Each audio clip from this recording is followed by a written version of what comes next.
नमस्कार, मैं हूं कोमल शर्मा और आप देख रहे हैं हमारा उत्तराखंड बुलेटिन। शुरुआत करते हैं खबरों की।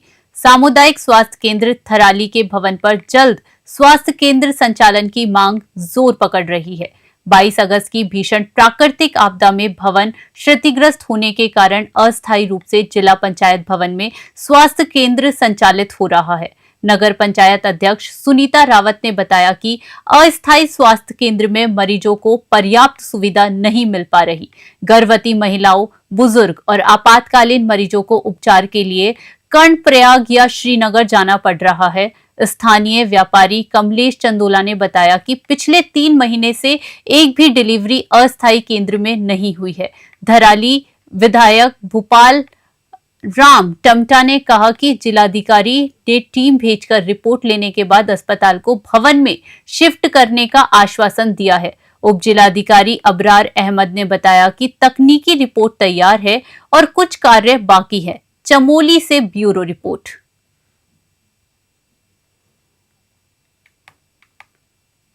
एक्चुअली ये 22 अगस्त की जो आपदा आई थी और इसमें थोड़ा सा पीछे एक दीवार हमारी डैमेज हो गई थी सीएचसी हॉस्पिटल की जो है, और 3 महीने इसके हो चुके हैं कंप्लीट। आज 20 तारीख है मेरे हिसाब से, और 3 महीने कंप्लीट होने के बाद भी आज भी एक पत्थर यहाँ से उठाया नहीं गया है, ना ही कोई मलबा उठा है और ना ही कोई कार्य हुआ है। और हॉस्पिटल भी जैसे विस्थापित था वैसे ही आज भी विस्थापित है और पता नहीं कब तक विस्थापित रहेगा।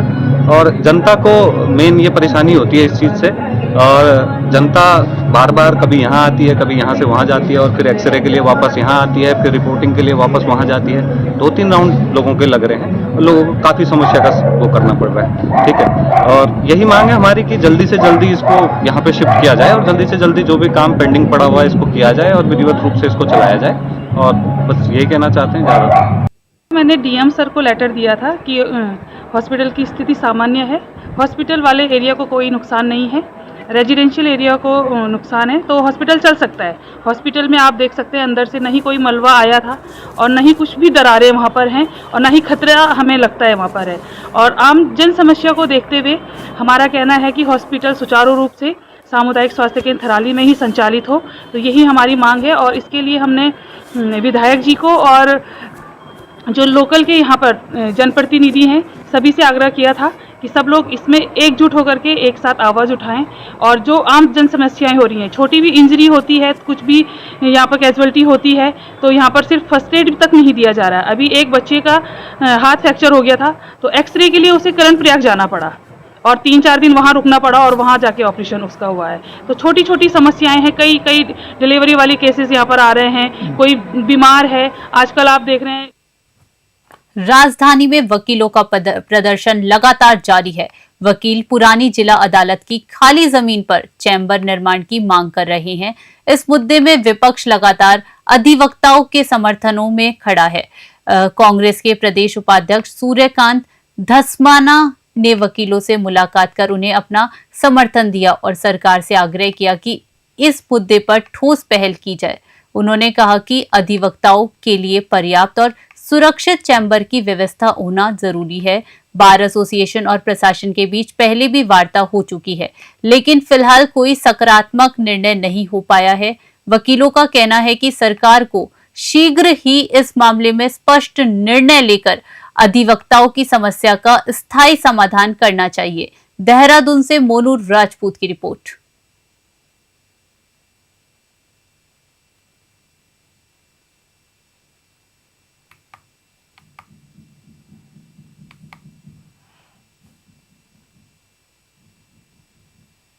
राजधानी के अधिवक्ता, देहरादून सबसे बड़ी बार है पूरे उत्तराखंड, और बार एसोसिएशन के 2,000-2,500 से ज्यादा वकील पिछले 10 दिनों से सड़क पर बैठे हैं साहब, सड़क पर। मतलब आप कल्पना करिए कि राजधानी का वकील अगर सड़क पर बैठा है और आंदोलन कर रहा है, कार्य बहिष्कार हो रखा है, सड़क पे रोज सभाएं हो रही हैं, अनशन हो रहे हैं। अभी मैं वहीं से होकर आ रहा हूं। हमने पूरी कांग्रेस की तरफ से पूरा समर्थन वकीलों को दिया है। और मांग क्या है कि अदालतें बना दी आपने, नया आपने कोर्ट कैंपस बना दिया, लेकिन अदालतों के साथ आपने वकीलों के चैम्बर नहीं बनाए। अब आप ये बात बताइए कि बिना वकीलों के अदालतों की कल्पना कर सकते हैं? भाई जो वहां पर एडवोकेट है, he is the officer of the court, वो कचहरी का, कोर्ट का, न्यायालय का अधिकारी है। न्यायालय में वो परिभाषित करता है लॉ को, कानून को, और जज उसके बाद निर्णय। सचिवालय स्थित वीर चंद्र सिंह गढ़वाली सभागार में 2 दिवसीय प्रशासनिक अधिकारी सम्मेलन का शुभारंभ हुआ। सम्मेलन में नीति निर्माता, वरिष्ठ प्रशासक और जिला अधिकारी एकत्रित हुए ताकि विकसित उत्तराखंड के रोड मैप को आगे बढ़ाया जा सके। मुख्य सचिव आनंद बर्धन ने उद्घाटन संबोधन में इसे क्षेत्रीय अधिकारियों और नीति निर्माताओं के बीच प्रत्यक्ष संवाद का महत्वपूर्ण मंच बताया। उन्होंने कहा कि आमने सामने की भागीदारी समन्वय को मजबूत करती है और क्षेत्रीय मुद्दों के समाधान में नीति स्तरीय हस्तक्षेप को स्पष्ट बनाती है। मुख्य सचिव ने पर्यटन, बागवानी, स्वास्थ्य व वेलनेस और शहरी विकास को राज्य की विकास यात्रा के प्रमुख स्तंभ बताया। उन्होंने नियोजित और सतत शहरीकरण पर जोर दिया ताकि अनियोजित शहरी विस्तार रोका जा सके। उन्होंने कहा कि विकसित उत्तराखंड 2047 तभी साकार होगा जब नीति निर्माण में जमीनी वास्तविकताओं का समुचित प्रतिबिंब हो। देहरादून से मोनू राजपूत की रिपोर्ट।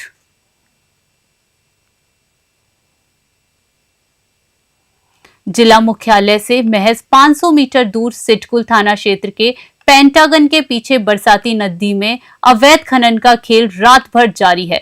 जेसीबी और डंपरों से खनन खुलेआम होता है और ये सब खनन विभाग की नजरों के सामने हो रहा है। जिले भर में अवैध खनन और भंडारण बेधड़क जारी है, जबकि कभी कभार की कार्यवाही कुछ घंटों में ही बेअसर हो जाती है।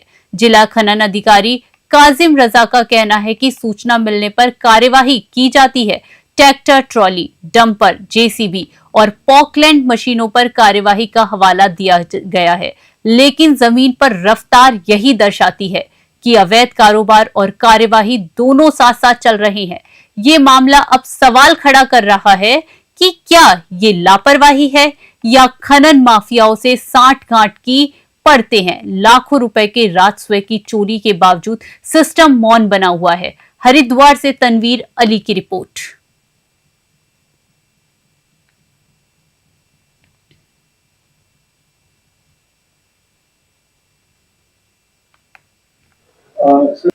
हमारे द्वारा अभी कुछ दिन पहले यहाँ स्टेट नदी के अंदर एक डंपर, 2 ट्रैक्टर ट्रॉली और पिछले बीच संडे में भी हमारे द्वारा एक ट्रैक्टर पकड़ा गया था। सुबूर में लंढोरा साइड में जेसीबी के चालान किए गए और उससे पहले क्या नाम हमारे द्वारा इसी महीने में महतौली के अंदर पोगलैंड उसको भी चालान किया गया, सीज की गई। स्टेट रोड में जब भी सूचना मिली हमारे 2 बार डंपर पकड़े हैं। अभी संडे को भी एक ट्रैक्टर ट्रॉली पकड़ा गया था। वहाँ जेसीबी मौके से पकड़े गए थे लेकिन भाग गई थी, मौके में ले पाई थी। कल रात भी सूचना मिली थी लेकिन वो मौके से फरार हो गए थे। ना ऐसा कोई संज्ञान हमारे तो आया नहीं, लेकिन अगर कोई आएगा तो उस पर निश्चित तौर पर कार्रवाई की जाएगी। तो क्या नाम अभी कुछ दिन पहले हमें जो तिकड़ में ड्राइव कराई थी ना, वहां से वो मटेरियल उठा के हमने हमारा जो क्या नाम भवन बन रहा ना वहाँ डलवाई थी। जो अवैध भंडारण है उस पर पेनल्टी लगानी चाहिए, तो ओपन ऑप्शन होगा या तो फिर वैसे नीलामी होगी। जब ड्राइव चली तो हमने उस पर कार्रवाई की थी, वो बार बार करते हैं, इसलिए एसडीएम साथ मिलकर एक बार फिर से इस पर कार्रवाई करेंगे हम। बाजपुर गांव में 20 वर्षीय शाहनवाज पुत्र भोला ने संदिग्ध परिस्थितियों में फंदा लगाकर आत्महत्या कर ली। मृतक उस समय किसी लड़की के साथ वीडियो कॉल पर था, जिसकी लाइव क्लिप इंटरनेट पर वायरल हो रही है। घटना के बाद घर में कोहराम मच गया।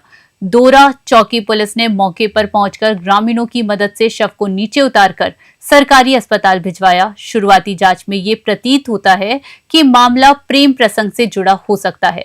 हालांकि वास्तविक कारण पोस्टमार्टम रिपोर्ट आने के बाद ही स्पष्ट होगा।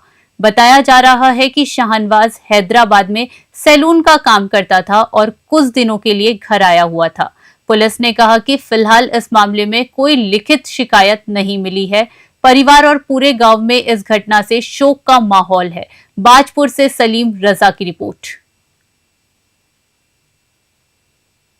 इसमें 18/11/2025 को पुलिस को 112 के माध्यम से सूचना प्राप्त हुई कि एक व्यक्ति जिसका नाम शहनवाज है, उम्र लगभग 21 वर्ष है, उसने गांव बाजपुर में अपने घर में फांसी लगा ली है। जब बॉडी हॉस्पिटल में आई तो पुलिस द्वारा मौके पर जाया गया, उसका पंचायतनामा करा गया और पोस्टमार्टम की कार्रवाई की गई। तो इसमें अभी जांच प्रचलित है। इसमें ये भी संज्ञान में आया है, एक वीडियो आई है जिसमें वो एक वीडियो कॉल है वीडियो कॉल पर जो मृत व्यक्ति है वो किसी से व्यक्ति बात कर रहा है और उसमें बात करते करते ही उसमें फांसी लगा दी गई है, उसके द्वारा फांसी लगा ली गई है। इस संदर्भ में भी पुलिस जांच कर रही है, जैसे भी तथ्य आते हैं उसी अनुसार कार्रवाई की जाएगी। अभी तक किन धाराओं में मुकदमा पंजीकृत किया है और कितने लोगों के खिलाफ किया है? नहीं, अभी तक कोई मुकदमा पंजीकृत नहीं हुआ है, ना कोई तहरीर प्राप्त हुई है। अभी उसमें जांच चल रही है, जैसे जो भी जिस हिसाब से जो भी चीजें आएगी उस हिसाब से कार्रवाई की जाएगी। इसमें 18/11/2000 रुड़की में मुख्यमंत्री पुष्कर सिंह धामी का जीवन दीप आश्रम में भव्य स्वागत किया गया। उनकी पत्नी गीता धामी के साथ पहुंचे सीएम ने आश्रम परिसर में हवन पूजन कर प्रदेश की सुख समृद्धि की कामना की। इस अवसर पर स्वामी सत्यमित्रानंद गिरी सभागार के लोकार्पण का कार्यक्रम भी आयोजित किया गया, जिसे लेकर कार्यकर्ताओं और संतों में उत्साह देखने को मिला। मुख्यमंत्री धामी 1100 बाल कन्याओं के पूजन और 5 कन्याओं के विवाह कार्यक्रम में भी शामिल हुए। कार्यक्रम का वातावरण धार्मिक और सामाजिक समरसता से सारोबार था। भारी संख्या में उपस्थित भाजपा कार्यकर्ताओं ने सीएम का तालियों और नारों से स्वागत किया। इस अवसर पर समाज और युवाओं को प्रेरित करने वाले संदेश भी दिए गए। रुड़की से ब्यूरो रिपोर्ट।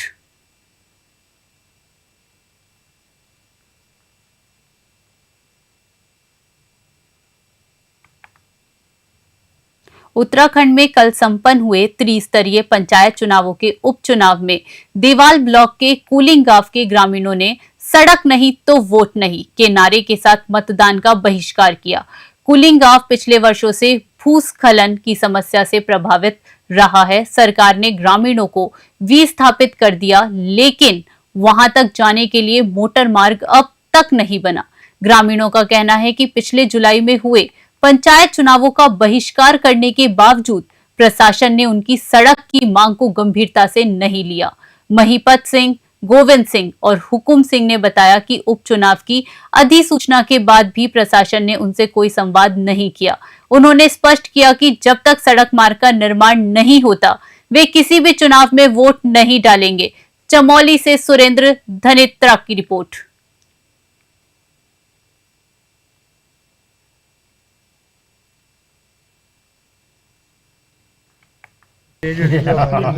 चलो। हाँ, मेरा नाम गोविंद बिष्ट है, ग्राम कुलिंग से। हम लोगों ने आगामी त्रिस्तरीय पंचायत का पहले से भी बहिष्कार किया है। अभी भी आए थे शासन प्रशासन से लोग, तो हम अभी भी बहिष्कार पर अड़े हुए हैं। जब तक रोड नहीं तब तक वोट नहीं। जो हमारा प्रस्ताव शासन को दिया है उसी पर हम अड़ित हैं। कल को यहाँ पर PWD वाले थे, वो भी आधी अधूरी फाइल लेके आए। बोले कि फाइल नोडल में है। 2 साल हो गए हैं फाइल नोडल में है। 2-4 साल फाइल गोपेश्वर में फॉरेस्ट के ऑफिस में रही, 4 साल नोडल में रहेगी, 4 साल भारत सरकार में। कब ये सड़क आएगी? खाली ये मतलब ये गोल मोल का जवाब दे रहे हैं हमको। मतलब एक प्रकार संतुष्ट वाला जवाब नहीं है, नहीं इसमें किसी की भी मतलब अधिकार। हल्द्वानी स्थित सोबन सिंह जीना बेस अस्पताल की कई दिनों से खराब पड़ी लिफ्ट का संज्ञान जिलाधिकारी ललित मोहन रयाल ने लिया। उन्होंने अपर जिलाधिकारी विवेक राय को निर्देशित किया कि तुरंत मौके पर जाकर मरम्मत कार्य सुनिश्चित किया जाए। अपर जिलाधिकारी विवेक राय ने मौके पर जाकर अस्पताल का स्थलीय निरीक्षण किया और प्रबंधन द्वारा की जा रही कार्यवाही की जानकारी ली। जिलाधिकारी ने प्रमुख चिकित्सा अधीक्षक को निर्देश दिए कि लिफ्ट की मरम्मत तुरंत करवाई जाए और प्रशासन के साथ समन्वय बनाए रखा जाए। चिकित्सालय के प्रमुख चिकित्सा अधीक्षक एस दताल ने बताया कि दोनों लिफ्टों की मरम्मत के लिए संबंधित कंपनी से वार्ता हो चुकी है और कार्यादेश जल्द जारी किया जा रहा है। शीघ्र ही लिफ्ट का मरम्मत कार्य प्रारंभ होकर पूरा हो जाएगा और लिफ्ट सुचारू रूप से संचालन में आ जाएगी। नैनीताल से ललित जोशी की रिपोर्ट। सर्दियों की शुरुआत के साथ ही देहरादून चिड़ियाघर में जानवरों की डाइट और देखभाल में बदलाव किया गया है। अधिकारियों ने बताया कि मौसम के अनुसार जानवरों को पौष्टिक और गर्म भोजन दिया जाएगा ताकि वे स्वस्थ और ऊर्जावान बने रहे। विशेष रूप से बाघ और तेंदुए को अब सर्दियों में 12 किलो मांस दिया जाएगा, जो गर्मियों की तुलना में अधिक है। इसका उद्देश्य उनके शरीर में पर्याप्त प्रोटीन और ऊर्जा सुनिश्चित करना है। सिर्फ खान पान ही नहीं, रहने की व्यवस्था में भी बदलाव किए गए हैं। जमीन पर रहने वाले जानवरों के बाड़े में पराल बिछाई जा रही है ताकि वे ठंडी जमीन से बच सकें और उन्हें आरामदायक वातावरण मिल सके। चिड़ियाघर प्रशासन ने कहा कि इन उपायों से जानवरों की सेहत और जीवन शक्ति दोनों बनाए रखने में मदद मिलेगी और सभी जानवर सर्दियों में भी सक्रिय और स्वस्थ रहेंगे। देहरादून से मोनू राजपूत की रिपोर्ट। जी बिल्कुल, चूंकि विंटर्स आते हैं तो जो मेटाबॉलिक रेट्स वगैरह है सब कुछ कॉम्प्रोमाइज़ हो जाती है, पर्टिकुलर रेप्टाइल्स में। तो साथ ही उसके अलावा जो अदर एनिमल्स हैं उनके लिए भी थोड़ा ठंड का तो मौसम मतलब बहुत फेवरेबल नहीं होता है। इस दौरान हम क्या करते हैं, जू के अंदर जो हमारी प्रोसेस है उसमें जो फीड उनको रेगुलर दे रहे होते हैं उसमें ऐड कर देते हैं। जो हमारी बर्ड्स हैं जो एग्स खाती हैं उनको बर्ड एग शुरू कर देते हैं, प्लस उनको प्रोटीन सब्सटेंसेस हम ज़्यादा इंक्रीज कर देते हैं। उसका मोटिव सिर्फ इतना सा है कि जब एनर्जी बॉडी में पर्याप्त रहेगी तो ठंड का असर नहीं होगा उनके ऊपर। ये डाइट प्लान है। इसके साथ जो भी हमारे हर्बीवोर्स हैं जिसमें हमारी हिरन वगैरह हैं तो उनकी जो रेगुलर घास आती है हमारी, वो अभी वर्तमान में हमारी लगभग 6.5 क्विंटल आ रही थी, तो उसको अभी मैंने 3-4 दिन पहले ही उसको इंक्रीज करके 8.5 करीब कर दिया, मतलब 2। हाँ, जैसे कि ये तो हर सीज़न का टाइम है, हर सीज़न में चेंज होता ही है। तो जैसे हमारे बड़े जानवर हैं, जैसे हिरन है, हमारे पास 4 प्रकार के हिरन हैं। एक स्पॉटेड डियर है, सांबर डियर है, घुरल है और मार्किंग डियर है। तो इनके लिए क्या है कि खाने में भी चेंज है और रहने के लिए हमने क्या है कि पराल होता है, जो घास पराल है, पराल मंगा दी है और जो शेड बने हुए हैं उनके, उन शेडों में पराल डाल दी है। तो कुछ वो पराल भी खाते हैं और उसमें आराम से लेट जाते हैं। तो एक तो ठंड का वो है। दूसरा क्या है कि हमारा एक फीड आ रहा है, तो उसको डॉक्टर साहब ने एडवाइस किया था कि ये फीड मंगा लो। तो उसके साथ साथ हम क्या करते हैं कि गुड़, आजकल सर्दियों में गुड़ और खल होती है जो सोयाबीन की और उसकी होती है ना, लाई की खल होती है। दिसंबर 2025 से उत्तराखंड में प्रवेश करने वाले बाहरी राज्यों के सभी वाहनों पर ग्रीन सेस लागू किया जाएगा। राज्य सरकार ने निर्णय लिया है कि दूसरे राज्यों से आने वाले वाहन राज्य की सीमा में प्रवेश करते ही एंट्री टैक्स के रूप में ग्रीन सेस देंगे। सूचना के मुताबिक ये वसूली पूरी तरह ऑटोमेटिक होगी और वाहनों के फास्टैग से राशि स्वतः कट जाएगी। प्रदेश के 40 से अधिक ANPR कैमरे लगाए गए हैं जो इस प्रक्रिया पर निगरानी करेंगे। मुख्य कैमरा पावंटा साहिब में है, जबकि अन्य कैमरे उत्तर प्रदेश सीमा पर विभिन्न स्थानों पर लगाए गए हैं। RTO देहरादून संदीप सैनी ने के अनुसार परिवहन विभाग ने इस व्यवस्था को पारदर्शी बनाने के लिए प्राइवेट कंपनी से करार किया है। कंपनी ANPR कैमरों के माध्यम से बाहरी वाहनों की पहचान कर सेस वसूल करेगी। सरकार का अनुमान है कि इस ग्रीन सेस से हर साल 100 से 150 करोड़ रुपए तक का राजस्व प्राप्त होगा। देहरादून से मोनू राजपूत की रिपोर्ट।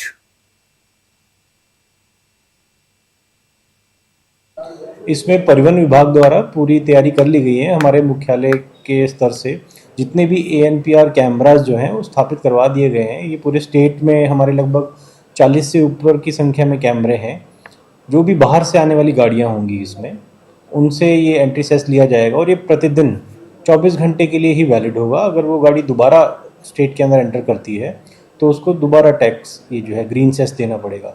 और डिपार्टमेंट द्वारा तैयारी पूरी कर ली गई है। फास्टैग के माध्यम से ये ग्रीन सेस लिया जाएगा और दिसंबर माह में पूरी ऐसी कोशिश है कि ये चालू कर दिया जाएगा।